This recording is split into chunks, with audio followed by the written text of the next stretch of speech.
고린도후서 12장 7절에서 10절 말씀입니다. 고린도후서 12장 7절에서 10절까지의 말씀 다 찾으셨으면은 우리 한 목소리로 같이 읽도록 하겠습니다. 여러 계시를 받은 것이 지극히 크므로 너무 자고하지 않게 하시려고 내 육체에 가시 곧 사단의 사자를 주셨으니 이는 나를 쳐서 너무 자고하지 않게 하려 하심이니라. 이것이 내게서 떠나기 위하여 내가 3번 주께 간구하였더니 내게 이르시기를 내 은혜가 내게 족하도다. 이는 내 능력이 약한 데서 온전하여 짐이라 하신지라. 이러므로 도리어 크게 기뻐함으로 나의 여러 약한 것들에 대하여 자랑하리니 이는 그리스도의 능력으로 내게 머물게 하려 함이라. 그러므로 내가 그리스도를 위하여 약한 것들과 능력과 궁핍과 핍박과 곤란을 기뻐하노니 이는 내가 약할 그때에 곧 강함이니라. 아멘. 우리가 가져야 할 믿음, 이런 제목으로 오늘 믿음에 대해서 한번 나누고 현재 우리가 가지고 있는 믿음을 또 점검하고 또 우리의 믿음을 도전하는 그러한 시간이 되기를 바랍니다. 여러분들은 어떤 믿음을 가지고 계십니까? 예수님을 어디까지 믿고 계십니까? 예수님께서 나의 구원자시고 또한 나의 왕이시며 그 예수님께서 다시 오실 메시아이심을 우리는 믿습니다. 그리고 또한 그 예수님께서 성경에서 또 말씀하신 것 같이 병을 고치시고 귀신을 쫓아내시며 권능을 행하시는 하나님이심을 믿습니다. 그리고 그 예수님의 역사들이 오늘 이 시간에도 그리스도를 믿는 자들 안에 동일하게 일하고 계심을 우리는 믿습니다. 왜냐하면 그분은 살아계신 하나님이시기 때문입니다. 그래서 예수님은 모든 것을 가능케 하시는 말 그대로 전능하신 하나님이십니다. 그래서 예수님은 지금도 여전히 믿는 자 안에 살아 역사하고 계십니다. 이것을 어떻게 우리가 확증할 수 있겠습니까?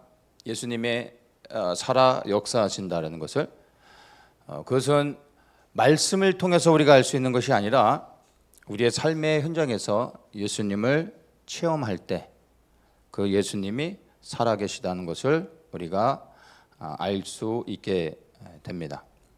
그래서 예를 들어 우리가 병이 났을 때 우리는 이제 치유를 위해서 기도를 합니다. 그리고 그렇게 기도할 때 치유가 일어납니다.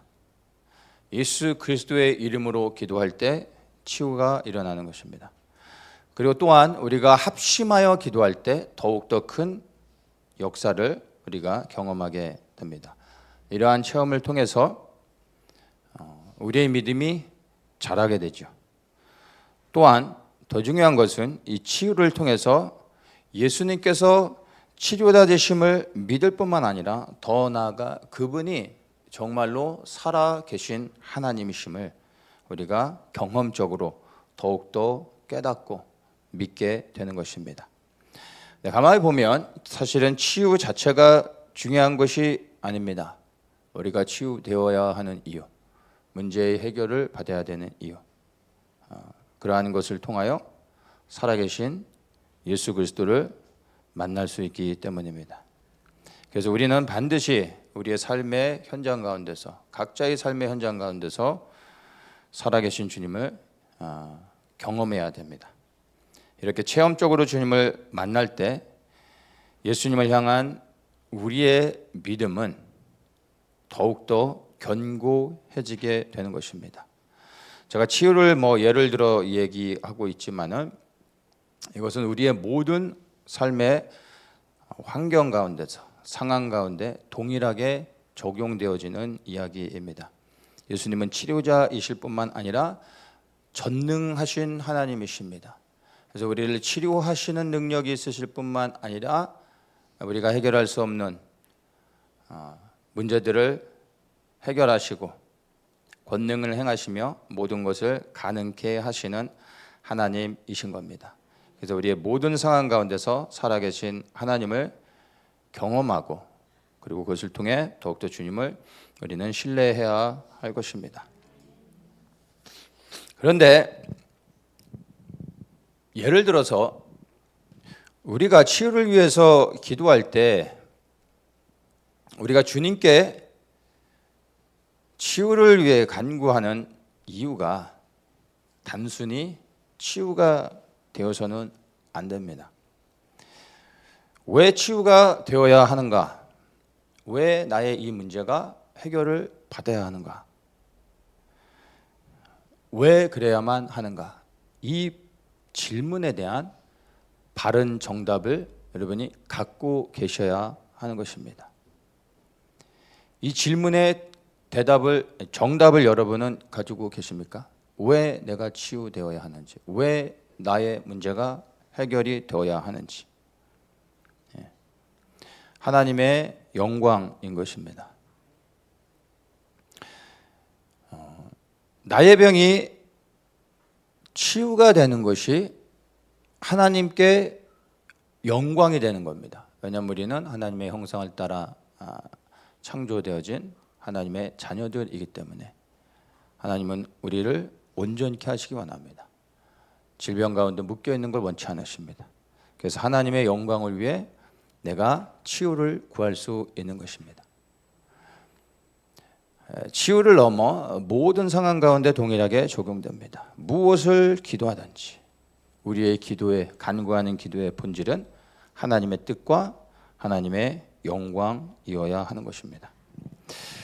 그래서 우리가 주님께 무엇을 간구하기 전에 먼저 주님께서 나의 기도에 응답하셔야 되는 이유를 생각할 수 있어야 됩니다.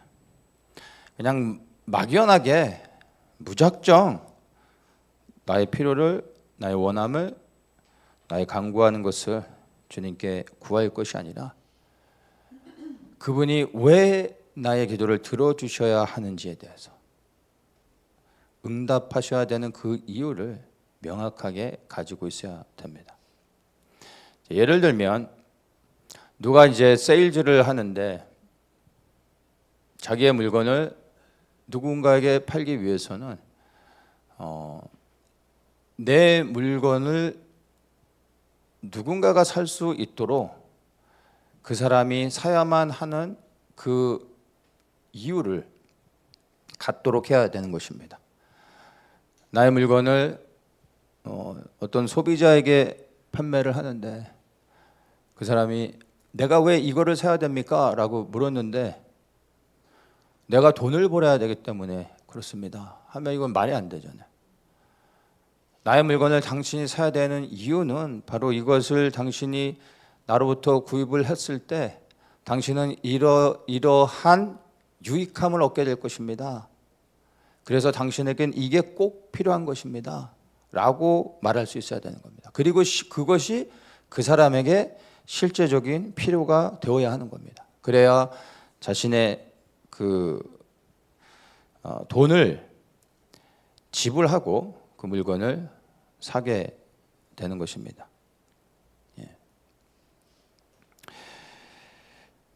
마찬가지로 주님의 영광을 위해서 내가 치유를 받아야 된다고 말씀을 드렸는데 주님께서 우리를 치유해 주셔야 되는 그 이유가 주님으로부터 분명하게 주님이 우리의 기도를 들어주실 수밖에 없는 그 이유를 분명하게 가지고 주님 앞에 나아가 기도해야 된다는 것입니다. 내가 왜 너를 치유하고 너의 문제를 해결해 줘야 하느냐라고 물었을 때 주님, 내가 원하기 때문입니다가 아니라 이것이 주님의 영광과 연관이 되어야 하는 것입니다. 주님, 나의 치유를 통하여 주님이 살아계신 하나님이심을 증명하기 원합니다. 또한 이 치유를 통하여 내가 온전히 회복되어 주의 영광을 위해 살기를 원합니다.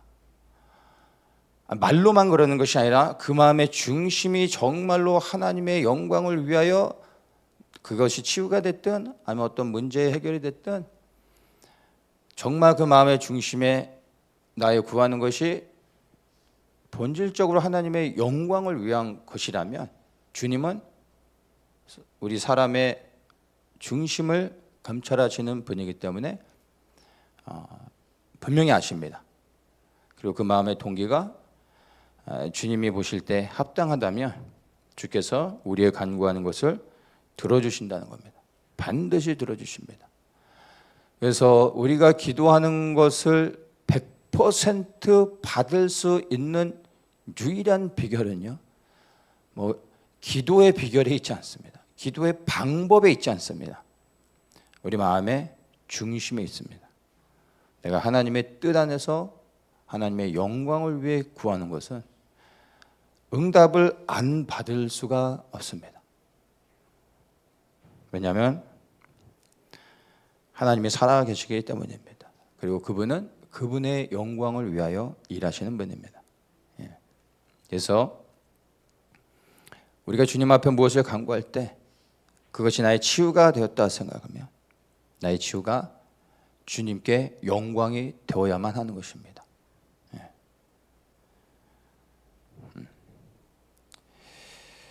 정말로 우리 사랑하는 모든 성도님들이 주님의 영광을 위하여 치유와 회복의 역사를 그리고 돌파하는 하나님의 능력들을 경험하시기를 축복합니다. 여기까지는 사실 모든 사람들이 다 이해할 수 있는 부분입니다. 그리고 우리가 그런 마음으로 또 기도합니다. 제가 나누고 싶은 것은 지금부터입니다.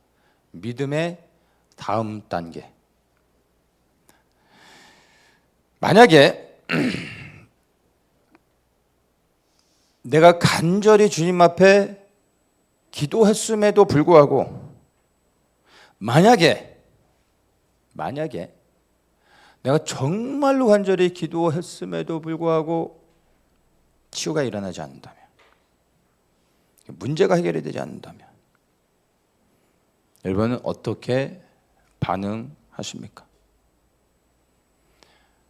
우리가 간절히 기도했을 뿐만 아니라 그 마음의 동기까지도 정말 하나님의 영광을 위하여 구했음에도 불구하고 치유가 되고 문제가 해결되면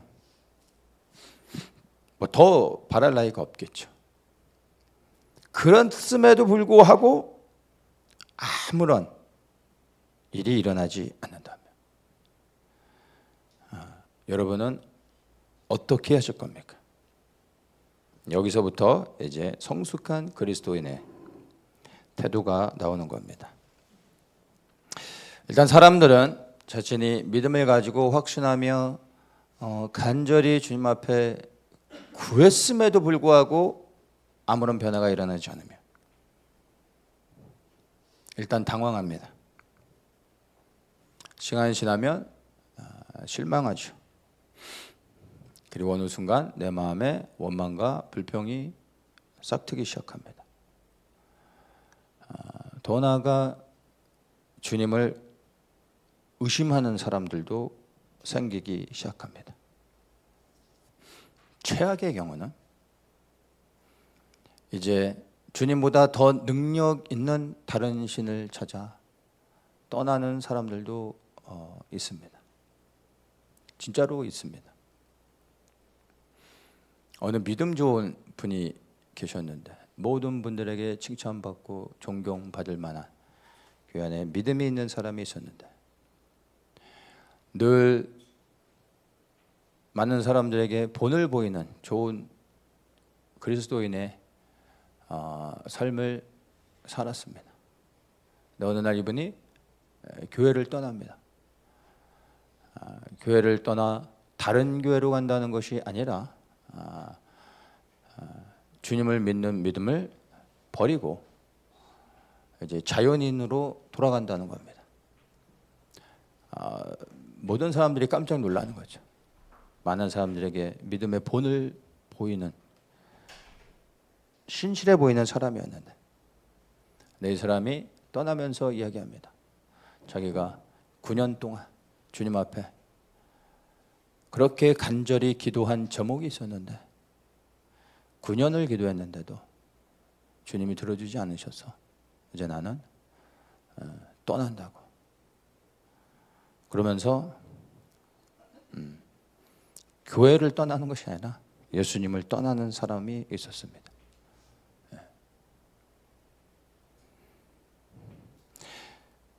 불치병이 걸렸습니다. 간절히 기도하겠죠? 근데 치유가 됩니다. 불치병인데 치유가 됩니다. 얼마나 막 흥분되는 일입니까? 당연히 주님께 감사하겠죠. 주님께 최고의 영광을 돌리고 간증하며 주님을 자랑하죠. 주님께 영광이 되는 겁니다. 얼마나 좋은 해피엔딩입니까? 늘 우리에게 이러한 일들, 이러한 스토리로만 진행된다면 너무나 좋은 것이죠. 그런데 사실은 이 시나리오는 믿음이 있건 없건, 사실 교회를 다니건 안 다니건, 예수님을 믿건 안 믿건, 그 사람이 신실하건 그렇지 않건 사실 상관없이, 이거는요 좀 속된 말로 얘기하면 여러분 그냥 아무나 다 할 수 있는 겁니다. 예수님을 안 믿는 사람도 예수님이 병을 고쳐주시면 예수님께 감사하지 않겠어요? 안 그럽니까? 기분 나빠할 사람 있습니까? 이거는 믿음과 상관없이 사실은 누구나 다 할 수 있는 겁니다. 물론 우리가 치유될 때 주님께 영광을 돌리면 주님께서 영광을 받으시는 건 사실입니다. 그러나 그러한 감사와 찬양은 사실은 특별한 게 아닙니다. 누구나 할 수 있는 겁니다. 근데 우리를 당황스럽게 하는 것은 내가 간절히 기도했음에도 불구하고, 주님께 그렇게 간구했음에도 불구하고 아무런 일이 일어나지 않을 때 우리는 어찌할 바를 모른다는 겁니다. 혼란스러워지기 시작합니다. 여러분의 인생을 한번 돌아보십시오. 기도한 모든 것들을 지금까지 다 응답받으셨습니까? 여러분이 어떤 간절한 기도의 제목들을 가지고 주님 앞에 나아갈 때 그 모든 기도가 다 해결이 되셨습니까? 치료를 위해 기도했을 때마다 모든 병이 다 치유되셨습니까? 막혀진 문제가 있을 때마다 기도했더니 다 문제들이 해결이 됐습니까? 만약 그렇다면 놀라운 일이죠. 정말 감사한 겁니다. 정말 감사하고 그렇게 쭉 살아가시면 너무 좋겠습니다. 그런데 만약 그러신 분이 있다면 이것도 아셔야 됩니다. 나의 인생의 어느 순간에 내가 간구했던 기도의 제목, 간절히 기도했던 것이 응답되지 않는 때가 올 수도 있다는 것. 이것을 아셔야 됩니다. 사실은 많은 이제 크리스천들을 보면 사람에 따라 정말 아무런 문제 없이 일평생을 평탄하게 살아오는 사람들도 있습니다. 근데 또 어떤 사람들은 정말 인생 자체가 수많은 굴곡을 지나면서 그 인생 자체가 고난이었던 사람들도 있습니다. 천차만별입니다. 근데 각 사람을 향한 하나님의 뜻은 다르지요. 각 사람을 향한 하나님의 계획에 따라 그 사람을 다뤄가는 하나님의 방식은 다릅니다. 각 사람의 믿음의 수준에 따라 그 사람에게 대하시는 하나님의 일들은 다른 겁니다. 어떤 사람들은 혹시나 지금까지 내가 단 한 번의 고난이나 어려움들을 겪지 않았는데 혹시나 이제 내 인생 가운데 그러한 일들이 일어나지 않을까라고 염려하시는 분들이 계시다면 여러분 그런 염려는 안 하셔도 될 것 같습니다. 주님께서는 우리 각 사람을 시험하시지만 각 사람을 시험하실 때 그 사람의 믿음의 분량만큼 시험하십니다. 그래서 어떤 시험을 주실 때 반드시 그 시험을 감당할 수 있는 수준에서 시험을 하십니다. 그리고 그 시험을 주시더라도 반드시 그 시험을 통과할 수 있도록 주께서 사실 도우십니다. 그래서 혹시 갑자기 내가 욥과 같은 고난을 받지 않을까 염려하시는 분들이 있다면 그런 염려를 가지고 계신 분들의 믿음의 수준을 아시기 때문에 그런 분들은 그런 고난을 당하지 않으실 겁니다.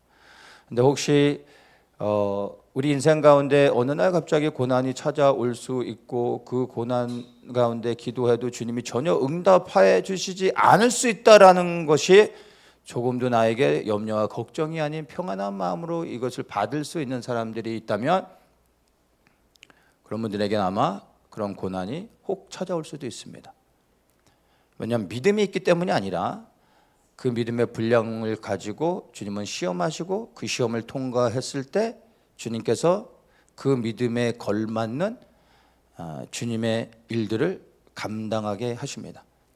믿음의 고난은 사실은 모든 사람들이 겪는 것이고 반드시 겪어야 되며 그리고 이것은 어느 한 시즌에만 일어나는 것이 아니라 우리가 주님 앞에 서는 그 순간까지 일생 가운데서 끊임없이 반복되어지는 믿음의 시험들이 있습니다.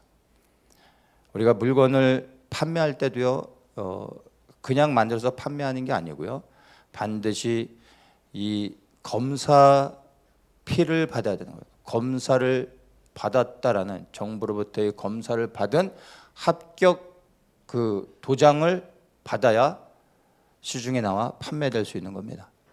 우리의 믿음이 주님 앞에 붙잡혀 주님의 일들을 위해 사용되어지기 위해선 반드시 우리의 믿음을 시험하십니다. 그 믿음은 통과되어야 됩니다. 시험을 통과해야 사용하십니다. 예수님조차도 하나님이신데 사역을 시작하기 전에 40일간을 시험 받으셨습니다. 그 시험을 통과하시고 난 후에 비로소 예수님의 사역이 시작되어집니다. 그래서 우리 각 사람도 믿음의 분량에 따라 시험을 주시고 그 시험을 통과하면 그 통과한 만큼의 믿음의 분량에 맞게 우리 각 사람에게 주님께서 사명을 감당하게 하십니다. 또한 사명을 감당해야 될 만큼의 수준에 맞는 시험들을 허락하시는 겁니다. 각 사람의 믿음도 다르지만 또 주님이 맡기시는 사명의 분량들이 다 다릅니다. 그건 주님이 정하시는 겁니다. 어떤 사람은 일평생 평탄하게 살아갈 수 있습니다.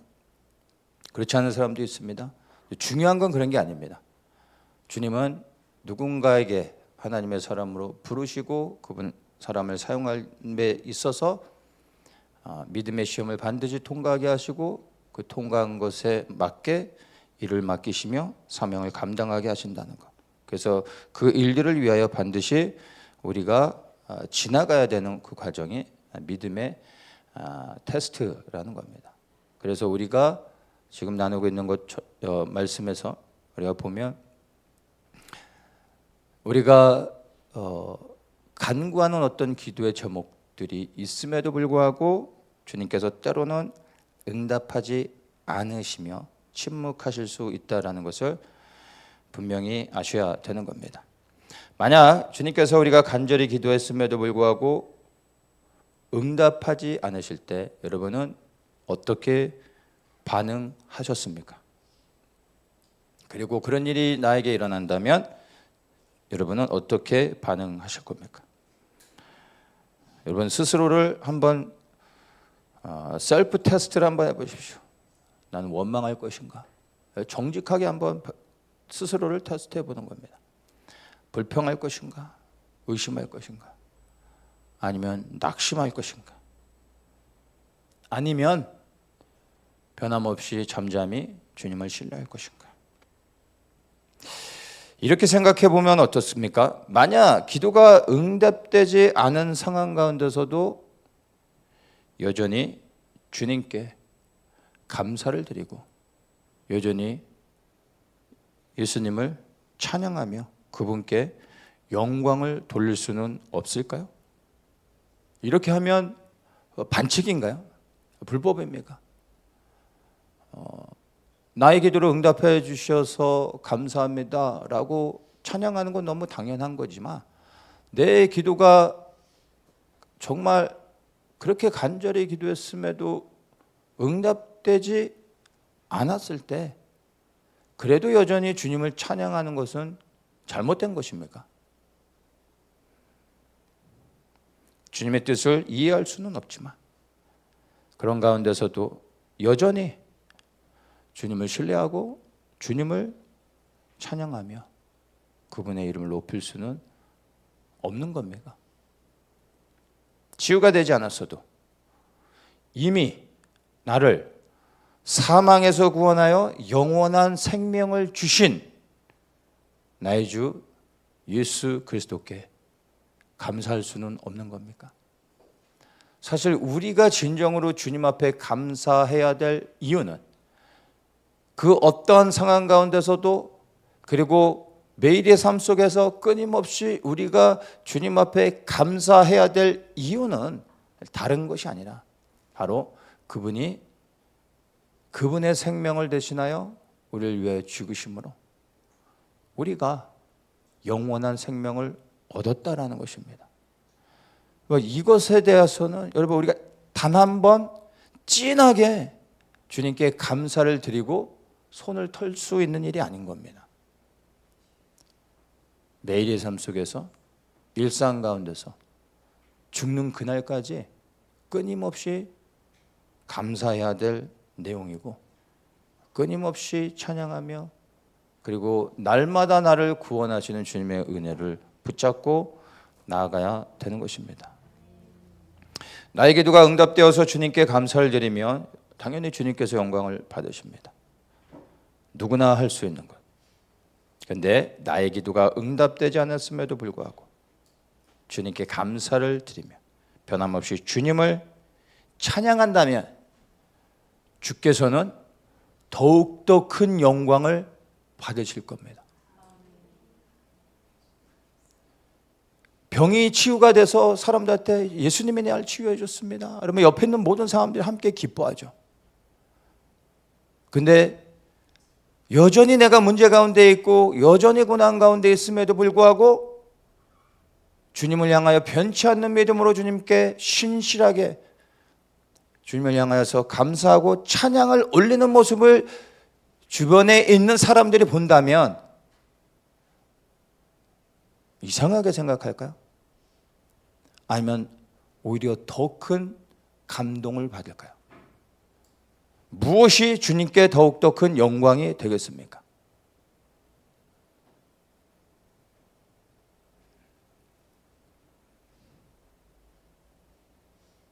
예수님은요, 치유가 일어나고 문제가 해결되고 초자연적인 그러한 역사들이 일어날 때만 영광을 받으실 수 있는 분이 아니라 모든 상황 가운데서 모든 영혼들에게 날마다 영광을 받으셔야 하는 분이십니다. 우리의 상황과 형편은 하나도 중요하지 않습니다. 그분은 하나님이시고 그분은 이미 우리 한 사람 한 사람의 영혼을 구원해 주셨기 때문에 우리는 그것 하나 때문에 이 땅에서 살아가는 날 동안 일평생 매일의 삶 속에서 감사하고 기뻐하며 또한 우리의 삶을 들여 그분을 충성스럽게 섬겨야 하는 것입니다. 나의 기도가 응답되지 않을지라도 예수님은 영광을 받으시기에 합당하신 분이신 겁니다. 오늘 우리가 이 본문의 말씀을 읽었는데요. 이 본문의 말씀에서 바울이 이렇게 말하죠.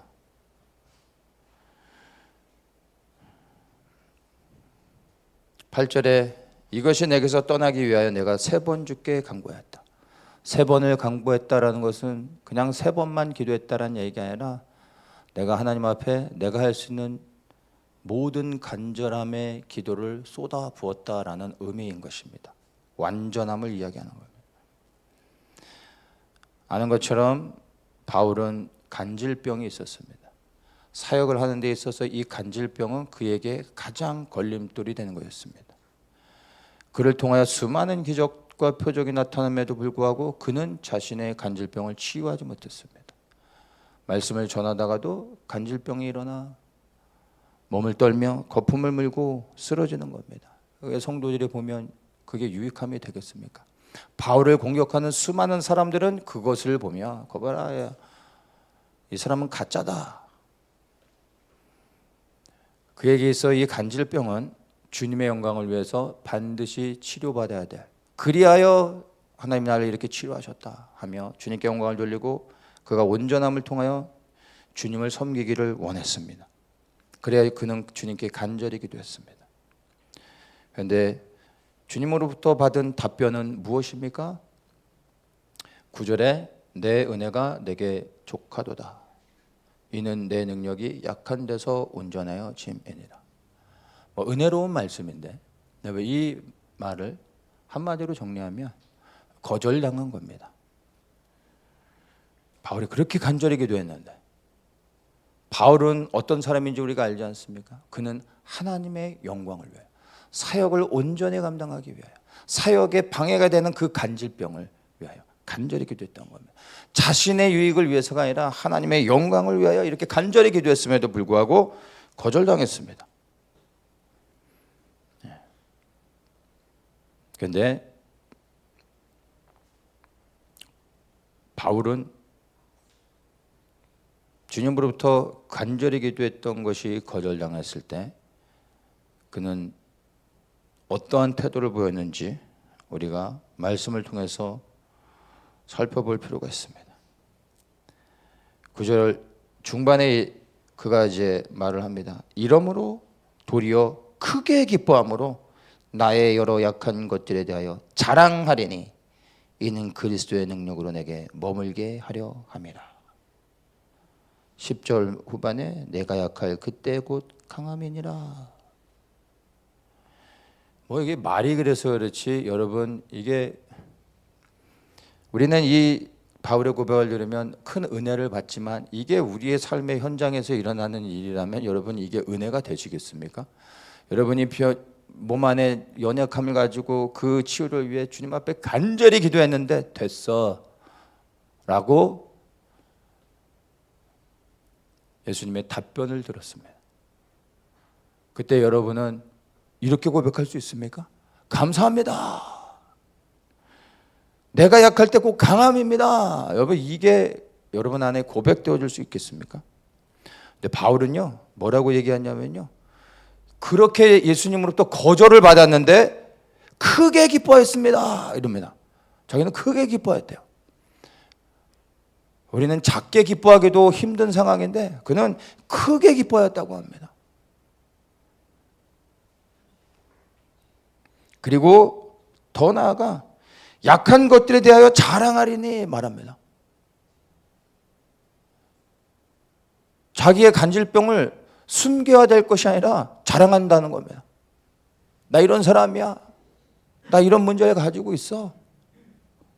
하며 오히려 이것을 이제 자랑한다라는 겁니다.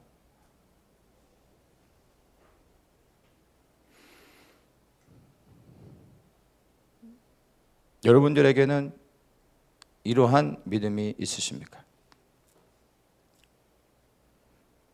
이게 바울의 고백이었습니다. 바울은 놀라운 능력을 행하며 놀라운 복음의 사역들을 감당했지만 그조차도 주님 앞에 간절히 기도했음에도 불구하고 응답받지 못한 거절당한 것이 있었습니다. 일평생 수치스러운 가장 숨기고 싶은 것을 이제 기뻐하며 자랑하며 그것을 그냥 가지고 주님을 섬겼다라는 것입니다. 그런데 가만히 보면요, 놀라운 것은 우리는 잘 주목하지 않지만 여러분, 성경 어디에도 그가 가진 그 연약함, 그 질병으로 인하여 그가 주님을 섬기는 데 있어서 장애가 됐다, 주님을 섬기는 데 방해가 됐다라는 것은 없습니다. 우리는 바울이 어떻게 주님 앞에 사용되어지는지를 압니다. 그 연약함은 주님이 주신 사명을 감당하는 데 있어서 조금도 방해되지 않았다라는 겁니다. 오히려 그의 연약함은 주님을 더욱 의지할 수 있게 된 축복이었다고 바울은 고백합니다. 치유를 통하여 주님께 영광을 돌릴 수 있지만 회복되어 강건함으로 주님을 섬기며 주님의 영광을 위해 살아갈 수도 있지만 여전히 질병을 가지고 여전히 문제를 가지고도 주님을 섬길 수 있는 것 또한 놀라운 은혜인 것입니다.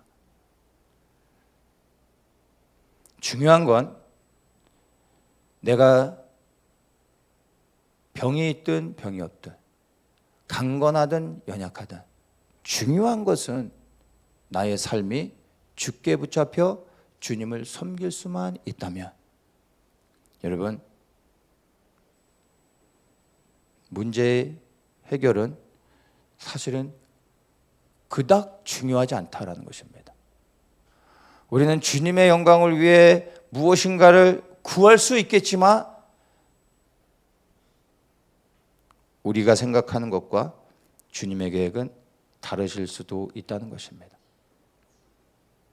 그리고 우리는 그 주님의 뜻 안에 바울과 같이 그 모든 것을 받아들이며 이러한 고백을 할 수 있는 바울의 믿음을 가져야 합니다. 우리에게 필요합니다. 우리가 정말 소망하고 추구해야 될 믿음이 바로 이와 같은 것입니다. 바울은 어떻게 이러한 믿음을 가질 수 있었을까요? 빌립보서 1장 21절에 이렇게 말합니다. 이는 내게 사는 것이 그리스도니 죽는 것도 유익함이라. 이 말은 그리스도를 위해 죽고 싶다는 얘기가 아닙니다. 여러분, 오해하시면 안 돼요. 이 말은 이미 내 안에 예수 그리스도께서 계시기 때문에 내가 살아도 감사요, 죽어도 감사합니다. 주님께 맡길 뿐입니다. 이 고백입니다. 바울은 이 고백이 진심이었던 것입니다. 그렇기 때문에 병이 치유되면 너무나 감사한 일이고 강건하여 더욱더 주님을 섬겼겠지만 그러지 않아도 주님의 이것을 해결해 주지 않아도 왜냐하면 내 안에 이미 주님이 주인 되셨고 그분이 영원한 생명을 주셨고 나와 함께 하시기 때문에 주님을 의지하여 여전히 내가 가진 연약함을 가지고서 또 주님을 섬길 수 있었던 것입니다. 이러한 믿음을 가지고 있었기 때문에 바울은 주님으로부터 거절당했을 때 오히려 크게 기뻐하며 그의 연약함을 자랑하고 조금도 주님을 향한 믿음이 흔들림이 없었던 것입니다. 병이 치유가 되고 문제가 해결되면 감사할 사람들은 많습니다. 아니, 다 그렇게 하겠죠. 근데 과연 치유되지 않고 문제가 해결되지 않아도 바울과 같이 여전히 주님께 감사하며 여전히 주님을 신뢰하며 여전히 예수 그리스도의 이름을 높이며 잠잠히 주님 앞에 요동하지 아니하며 머물 수 있는 사람은 과연 얼마나 있을까요? 여러분은 어떻습니까?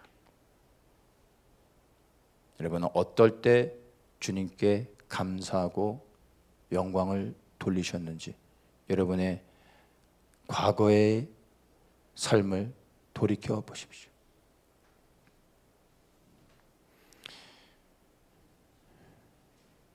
주님께서 나의 필요를 공급하시고 주님 앞에 감사와 찬양을 올릴 수 있는 수많은 상황들을, 환경들을, 축복들을 주셨을 때 감사하셨을 겁니다. 그런데 그렇지 않았을 때가 있었을 텐데, 내가 원치 않는 일들이 일어나거나 내가 감당할 수 없는 것들을 대면하게 되고 이해할 수 없는 일들이 내 앞에 일어나고 고난과 아픔과 상처들이 있었을 때, 여러분 그 가운데서도 동일하게 주님을 찬양하고 주님으로 인하여 기뻐하고 주님께 감사를 드리셨습니까? 여러분의 과거를 돌아보십시오. 여러분 이것을 아셔야 됩니다. 나의 기도가 응답되지 않는다 할지라도 이것을 믿으셔야 됩니다. 주님께서 나를 버리시거나 나를 미워하시는 게 아닙니다. 주님은 여전히 우리 한 사람 한 사람을 사랑하십니다. 이걸 어떻게 할 수 있습니까? 독생자 예수 그리스도를 이 땅에 보내셔서 피를 뿌리게 하시고 생명을 들여 우리를 구원했지 않습니까? 더 이상 다른 그 무엇으로 증명을 해야 됩니까? 그리고 그 사랑은 여전히 우리를 붙잡고 있는 주님의 은혜라는 것입니다.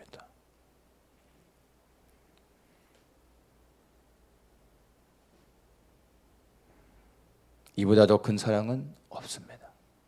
그리고 그 사랑이 여전히 우리를 붙잡고 계셔서 주님이 정말 우리를 구원하시며 우리에게 주기 원하시는 것은요, 땅의 것들이 아니라 영원한 생명입니다. 이 땅을 살아가면서 혹 우리가 원하는 모든 것을 얻지 못한다 할지라도 여러분 우리가 육신을 벗는 날 주께서 우리의 영혼을 받으시고 부활의 생명으로 완전한 영혼육의 몸을 통하여 하나님 앞에 서게 하시고 영원토록 하나님을 섬기며 살아가게 하신다는 것을 여러분 믿으십니까? 이걸 믿는다면 혹 이 땅에서 잠시 살아가는 이 세상 가운데 나의 기도가 응답되지 않아도 주님은 변함없이 우리를 사랑하시며 우리의 영혼을 지키시고 우리를 생명으로 인도하신다라는 것을 여러분 조금도 의심하지 말고 믿으십시오. 이것이 우리가 모든 상황 가운데 원치 않는 환경 가운데서도 주님을 기뻐하고 주님께 감사하며 그분의 이름을 찬양해야 되는 이유인 것입니다. 말씀을 마칩니다. 지금 우리 공동체 안에서도 치유와 회복이 필요한 지체들이 있습니다. 기도해야 됩니다. 우리가 합심하여 예수 그리스도의 이름으로 함께 기도할 때 주께서 일하실 것입니다. 그러나 여러분 그 결과를 떠나서 주님이 우리에게 행하실 주님의 그 은혜를 기대하지만 그 모든 걸 떠나 지금 우리가 주님께 이미 우리를 구원하신 그 은혜로 인하여 주님 앞에 기뻐하고 주님 앞에 감사하며 그분을 찬양해야 되는 것입니다. 혹 주께서 우리의 원하는 원함을 따라 응답해 주시지 않을지라도 그분의 선하심과 그분의 신실하심은 조금도 변함이 없다라는 거죠. 여러분 믿으시기를 축복합니다. 모든 상황과 환경을 넘어 우리 주님의 선하심을, 그 신실하심을 믿는 믿음을 가지십시오. 만약 여러분들이 이 믿음을 갖고 이 믿음 위에 견고히 세워진다면 이 믿음이 여러분의 능력이 되어질 것입니다. 이 믿음을 통하여 주께서 여러분의 믿음의 분량을 따라 주님의 영광을 위하여 주님께서 사용하실 것입니다. 기도하겠습니다. 주님, 우리에게 믿음의 지경을 더욱 확장시켜 주시길 원합니다. 우리의 삶의 현장 가운데 살아 역사하시는 주님을 더욱 깊이 만나기 원합니다. 우리의 믿음을 테스트해 주셔서 우리의 믿음의 지경이 더욱더 확장되어지게 하여 주시고 시험을 통과한 견고한 믿음을 통해 주님을 더욱더 높이며 주님의 부르심의 자리에서 주님을 충성스럽게 섬기는 우리 한 사람 한 사람 되게 하여 주시옵소서. 감사하며 예수님의 이름으로 기도합니다. 아멘.